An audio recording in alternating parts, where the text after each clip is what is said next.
Gamers, what's good? It's finally time to do a tier list. I know I'm always a little bit late compared to everyone else. I don't really like dropping a tier list like when the format is just starting. I don't like doing prediction tier lists. I'd rather wait for the format to actually be in action and we can actually get an idea of what it looks like. So, you know, we've had about 2 weeks in this new format with the Snake Eyes in the format, as well as a bunch of other cards. Like Calamity Lock is a thing now and doesn't seem to be that popular. I've been Calamity Locked exactly once in Master Rank so far. So in my opinion, it's probably better to wait a little bit just to give you guys a more accurate tier list. And man, this format is really interesting. A super high power level for the format, just a huge variety of viable decks, really strong decks. So it was pretty hard to figure out. Thankfully, on stream, I did discuss with my chat a little bit just to help me figure out, okay, like what's actually tier 1 and what just feels tier 1 but is actually under. It was definitely really hard, and I would say for this tier list in particular, you'll notice that tier 1 and tier 2 are the closest that they've been in a long time.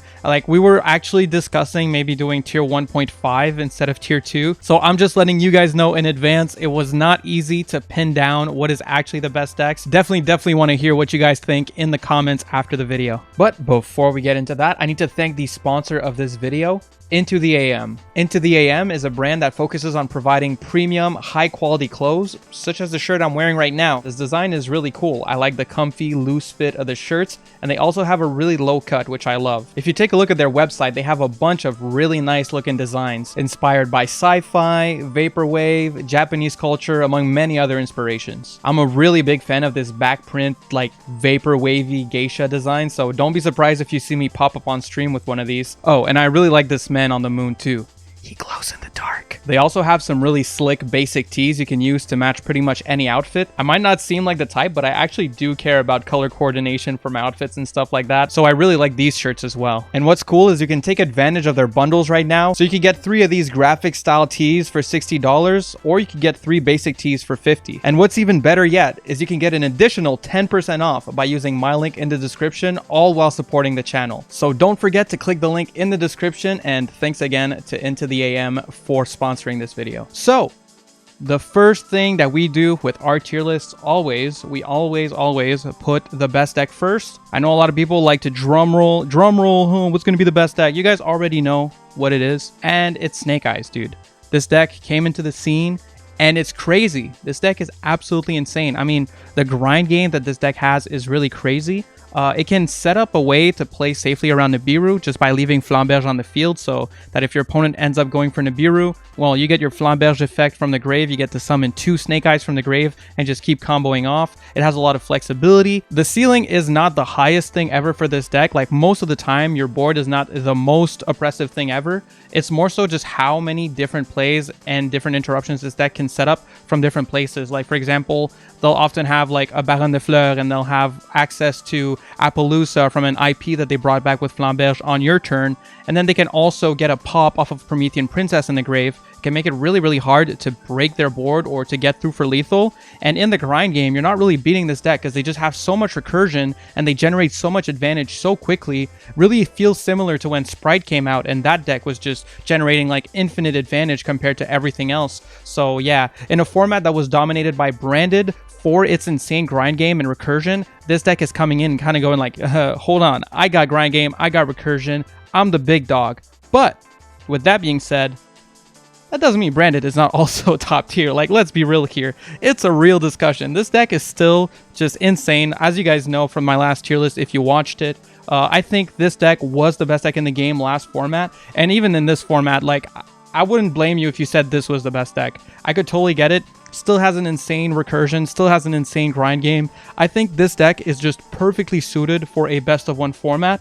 It cares about Maxi even less than Snake Eyes, which is a pretty huge advantage for it. Not that it doesn't care at all. And I think one of the things too is like, even though ashing Branded Fusion doesn't always win you the game against Branded, it does win you the game sometimes, which is also why I'm putting it under here. They both can play into Droll really well, and they both can safely Droll themselves. One thing I really like about this deck in particular is if I get Max Seed, even though this deck loses harder to Max Seed than this one, if you have Where Art Thou, you can just search Droll, finish your searching, and then Droll yourself and your opponent. So you're not really losing that hard to Max C. That's still like 9 outs to Max C instead of 6 for most decks. So definitely I feel like both of these decks are super good contenders for the best deck in the game. I'm not going to go too long about Branded because I already just explained my whole case for Branded in my last tier list video. And I think it just kind of goes without saying that Branded, it didn't get worse, obviously. It was the best deck in the game. It's still one of the best decks in the game. It's still insane. It hasn't really lost any of its strong suits. It still plays well into the big blowout hand traps of the format, even into D-Shifter. I think it's just a no-brainer to put it in top tier, honestly. And next up here, we're going to do the final of the 3 top tier decks in the game for me. And this one might be a little questionable. I don't know if everyone's going to agree with this, but I think there's really no other way. I think MathMech is top tier, dude. This is one of the best decks in the game. I know a lot of people are going to be like, there's no way MathMech is better than Super Heavy Samurai. I don't agree, dude. There's no blowout that just insta wins the game against this deck. This deck also possibly, for a deck that has such a good turn 1, maybe has the best turn 2, like comparatively. Like obviously Makonko has a better turn 2 than MathMech, but like for a deck that is supposed to go first, this deck just has like one of the best turn 2s in all of Yu-Gi-Oh! With access code lines being super easy to get. If you can't get to the access code line or it's not optimal, you have another way to go for game with the Firewall, what's it called? Dark Fluid? I forget the name of the card, but the Link 5 monster can also just go for game depending on the scenario and if access code is the option you should go for or not. So I feel like this deck, it just hasn't lost enough. Like what did they lose? They got Diameter to 1 and that's it? I mean, the deck is still crazy, has like infinite gas, sets up multiple interruptions from different places. Like you'll get a spell and trap negated in the graveyard with that fusion monster. With their trap card can be protected from called by with that fusion. Or if you don't have called by, then you're turbo fucked. Because that trap card, when it pops off, like you're just losing. Even if they can't access that, if they get drolled, they still play super strong into droll. They still set up good interruptions with their link monsters. So like it's really, really hard to beat this deck, whether it goes first or second. A lot of the time I see MathMech, and you can just tell by looking at your hand if you have a chance or not. Because if you don't have at least 2 interruptions that are really solid, or like your Max C goes through, for example, your odds of beating MathMech are really, really low. I genuinely think this deck is still one of the best decks in the game. I genuinely don't think Super Heavy Samurai is better. So I'm not putting Super Heavy Samurai in the tier 1. We'll talk about that more when we get to Super Heavy Samurai, but I really do think that MathMech is a stronger deck. So MathMech is at the bottom of top tier for me just because Branded is still one of the best decks in the game, so Bestials are still around. You also see people running DD Crow to counter this deck,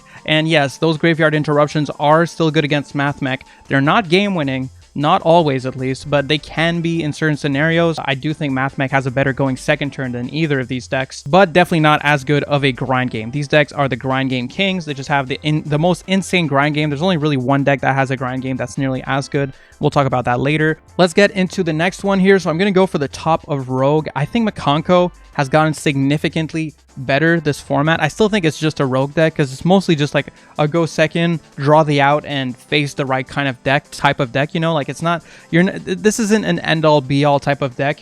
One thing that's really cool about Makonko is you can just kind of pick go second.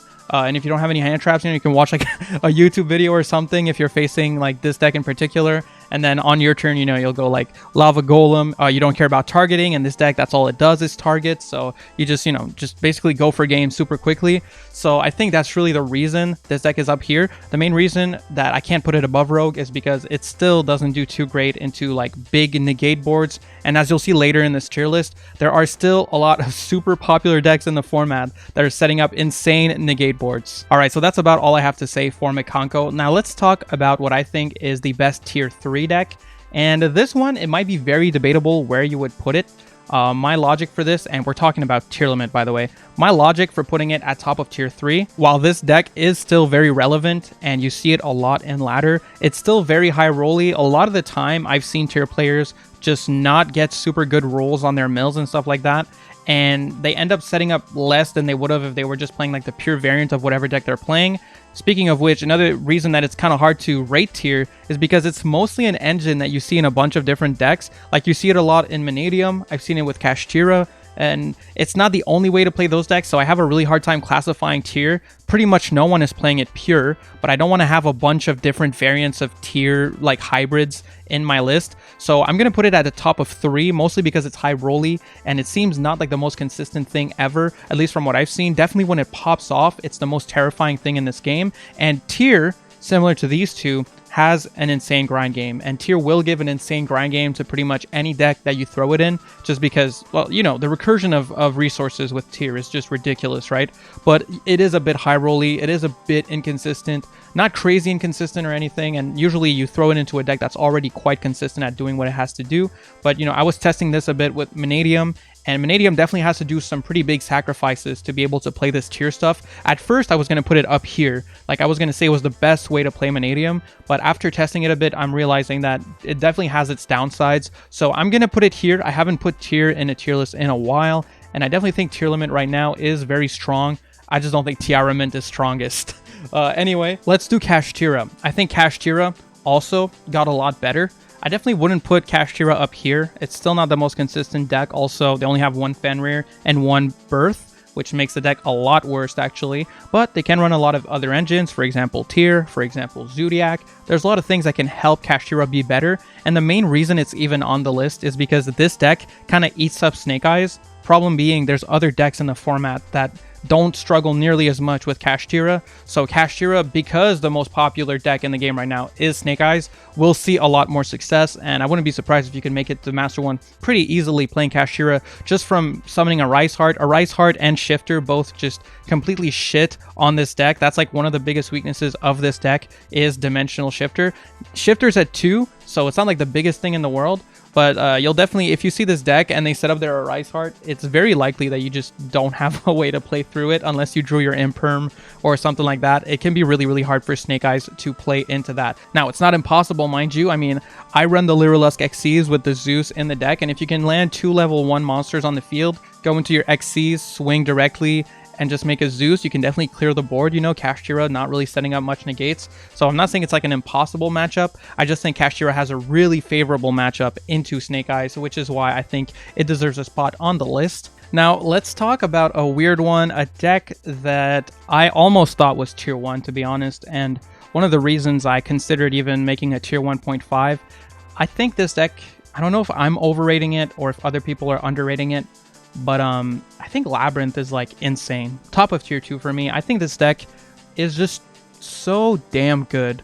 This deck can run like, this deck literally runs as many hand traps as Super Heavy Samurai. It doesn't lose to any of the hand traps that Super Heavy Samurai loses to, or like any deck really. The only hand trap that this deck can lose to really is Ash on Big Welcome, and that's really if you don't already have a bunch of other traps set. Obviously, you won't always have the best case scenario. It's the only trap deck that can literally play on turn 0. Obviously, you need a very specific hand to be able to do that, but that's not that rare in Master Duel because Max C is in the game, so you might get your custom hand just from people playing into your Max C. If they don't, you get to just set up all your Labyrinth stuff and you just pop off. You generate so much advantage, so much resources. This is another deck that in the grind game is really, really hard to beat.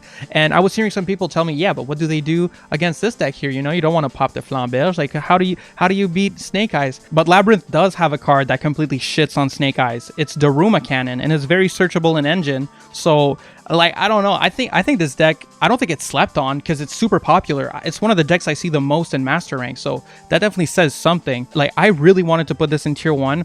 The main reason I'm not is because, again, it is true that sometimes you'll have Ash Blossom and you just win the game. You know, against Branded, Ash Blossom usually doesn't just win the game outright.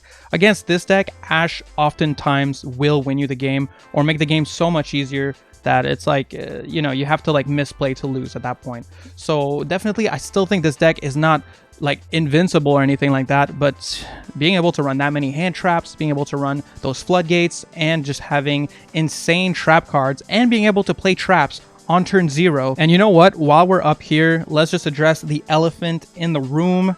Former tier 1 in my mind and no longer really tier 1 in my mind is Super Heavy Samurai. And this is a weird one. This is a weird one because this deck will often either insta-win or insta-lose. I noticed that this deck a lot of the time is very reliant on both the coin flip, the Maxi minigame, and also the Droll minigame. A lot of people started playing Droll when this deck came out, and this deck doesn't have an out to Droll unless like you're goofy and you somehow activate Droll while they have no monsters on field and get Gamma'd. But, I mean, I don't think anyone's really playing into Gamma right now. Droll just wins the game against this deck. The best they'll do, they'll like set up like a Baguska unless they had absolute god tier hand, they might set up Baron instead of Baguska, you know?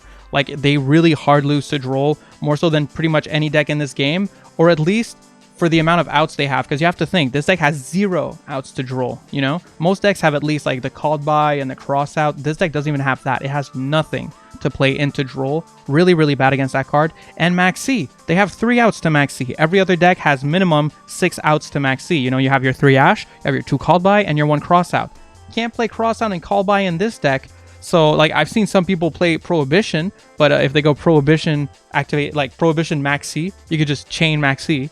And, you know, like, then I guess if they had Prohibition Gamma, I guess they just deserve to win. But you guys get what I'm saying, right? Like, this deck really hard loses to blow out hand traps way more than any of these decks. These decks do not lose that hard to blow out hand traps. It has less outs to blow out hand traps. And that's my main thing. It's still probably the most consistent, explosive combo deck in the format. It's absolutely insane going first. If you don't have the right outs, you're probably losing the game, honestly. Whenever I see super heavy, I can look in my hand and I can kind of tell, okay, I'm going second, don't have a lot of hand traps, I'm probably losing this game. I can probably safely scoop it up unless, like, I want to pray that I draw like a droplet or something like that. It's just very unlikely to beat this deck going second if you don't have the outs. So I definitely wouldn't underrate this deck. This is another deck that I would feel comfortable putting at a tier 1.5, but that's tier 2 in this game. Right now, tier 2 is just insane. Very close to tier 1, and you could easily be able to argue that most of the decks in tier 2 are in tier 1 or are the best decks. Like, I could understand someone saying, no, this is still the best deck in the game. I get why you would say that.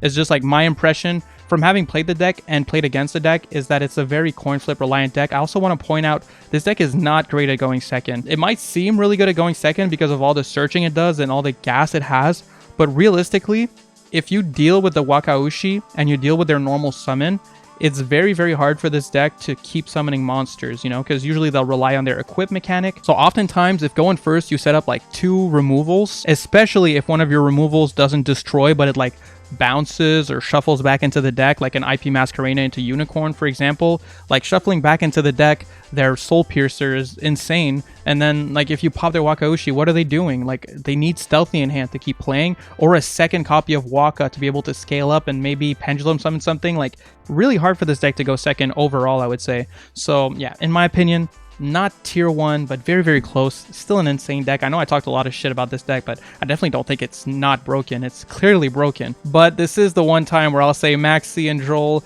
might actually be keeping the combo deck in check. Let's move on to a bit more rogue decks.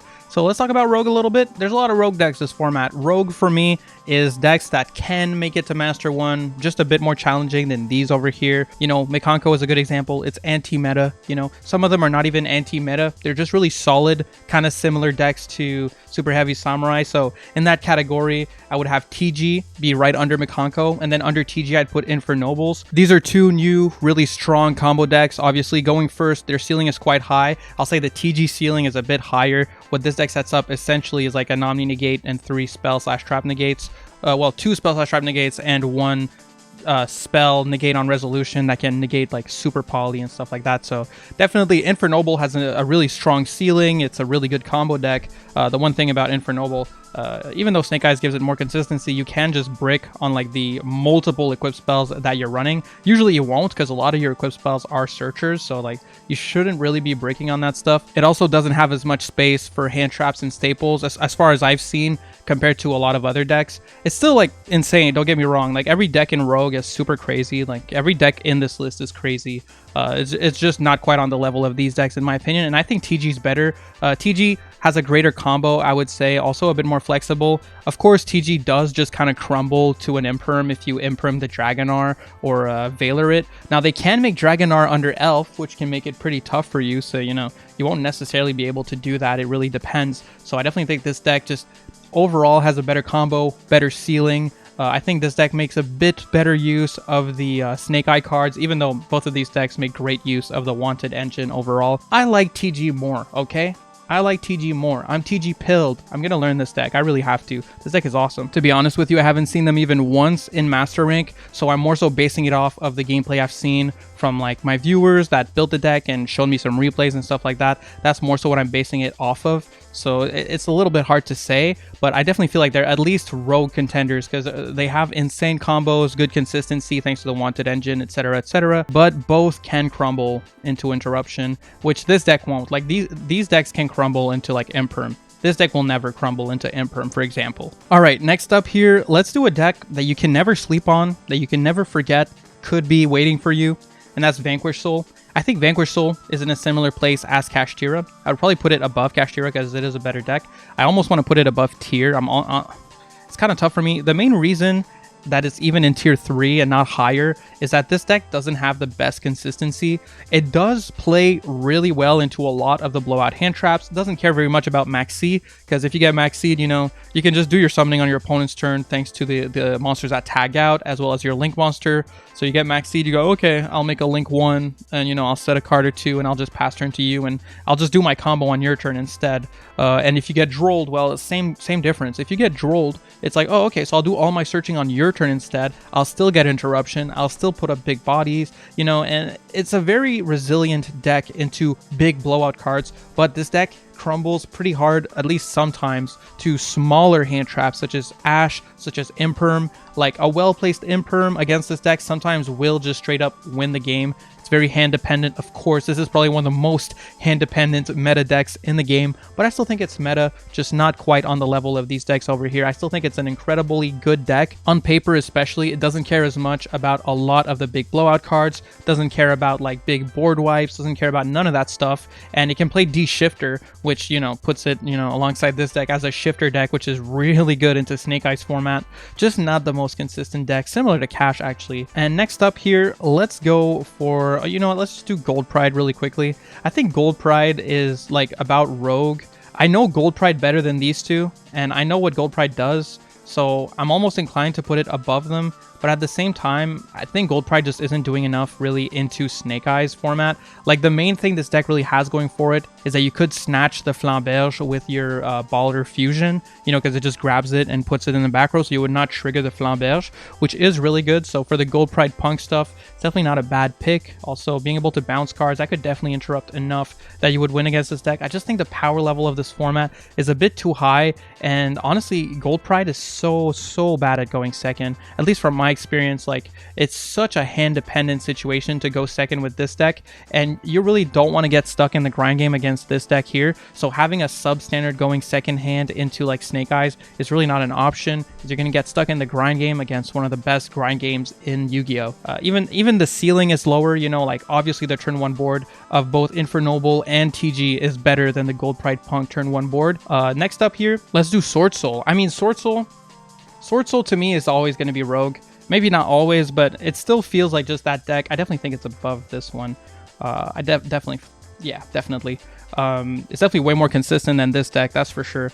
And I mean, Sword Soul is just a hand trap deck, right? Like, it's a pretty mid-rangey combo deck in the sense that you're not setting up an insanely huge board most of the time. You're doing a pretty, like, a pretty safe board, and, you know, you have a good amount of hand traps in your deck. You know, you'll always draw the out.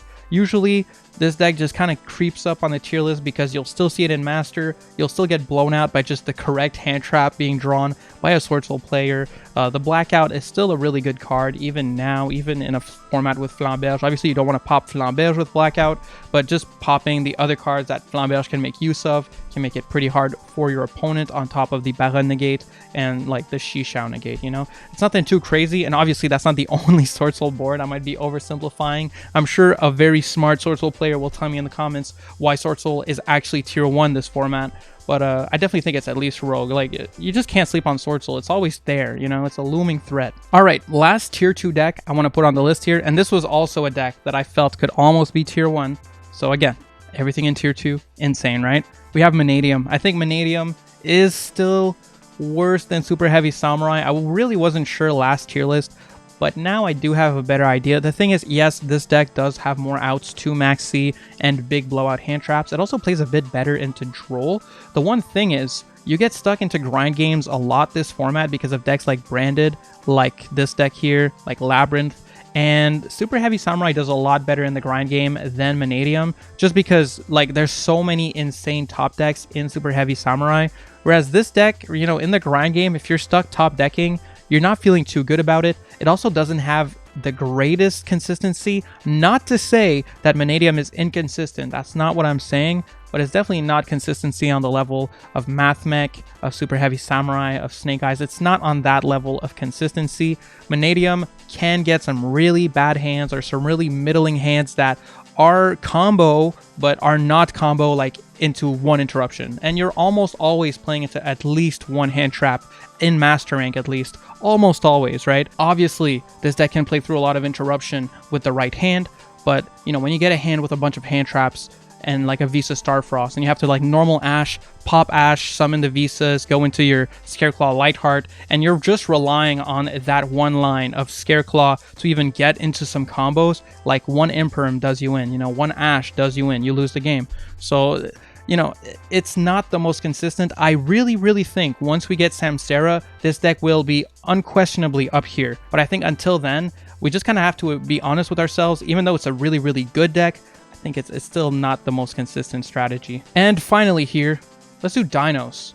Dinos are best deck. They're tier 1. No, I'm just kidding. They're definitely not up here. I think Dinos are rogue.